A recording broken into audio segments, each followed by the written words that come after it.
a conflict flared up in the east of Ukraine again. And actually it coincided with newly elected American President Donald Trump talking on the phone with the Russian President Putin. Is there any connection between these two things? I believe there is. I believe that this is a message from Putin that he's ready to escalate situation in eastern Ukraine in order to bargain for certain concessions from the American side and from the European side. But there is an article in the German daily Süddeutsche Zeitung. Have you seen it?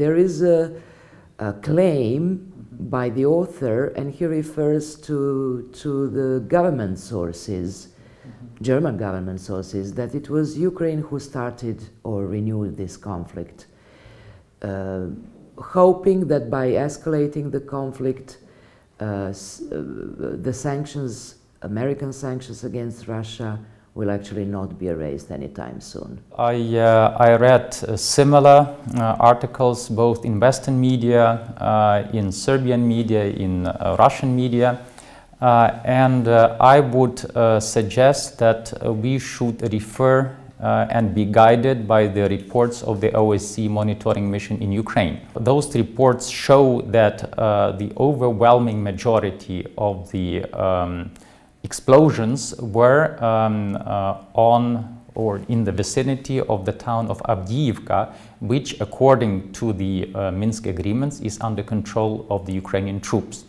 So that means that the territory controlled by the Ukrainian forces was shelled, was gunned, shot at by the Russian troops stationed in Donetsk, in Horlivka, in Krutabalka, and others. What is the sense in Ukraine in relation to the newly elected American President Donald Trump, who announced an ease between the United States and Russia, some sort of resetting the relationship between the United States and Russia?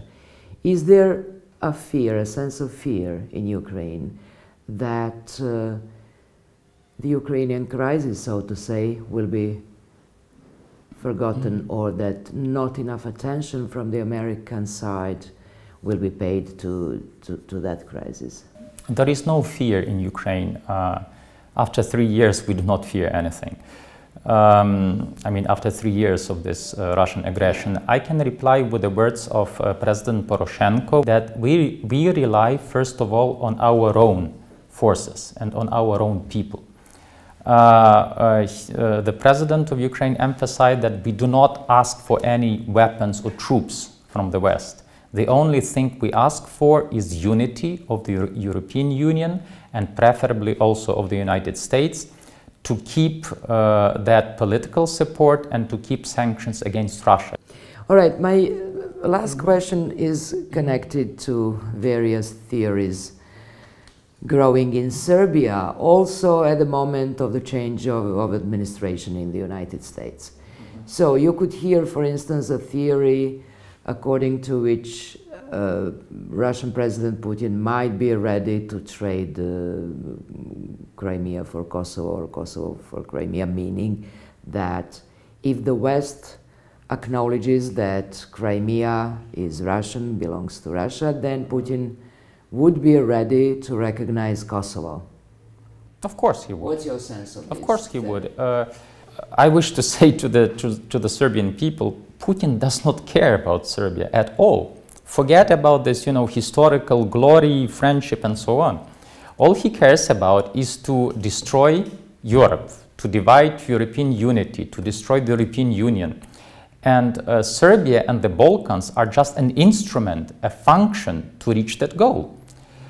It does not matter whether you say that you love Russia or you hate Russia. If he wants to destabilize the Balkans, to look at what happened in Crna Gora, in Montenegro, with those Serbian radicals and Russian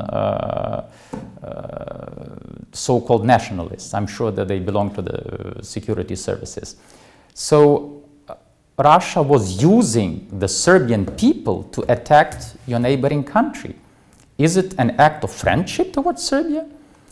So they are instigating hatred between Montenegro and Serbia, done by Russian hands. So speaking about, exchanging Kosovo or Crimea, of course, Crimea and Ukraine is much more important to Putin to preserve and to perpetuate his empire than Serbia or the Balkans or Kosovo. So if, I'm 100% sure, if, God forbid, America or Europe would say, okay, we recognize the Russian status of Crimea in exchange for Kosovo, Putin would easily agree to that. We are happy, we are lucky that the West is not going to make such a bargain.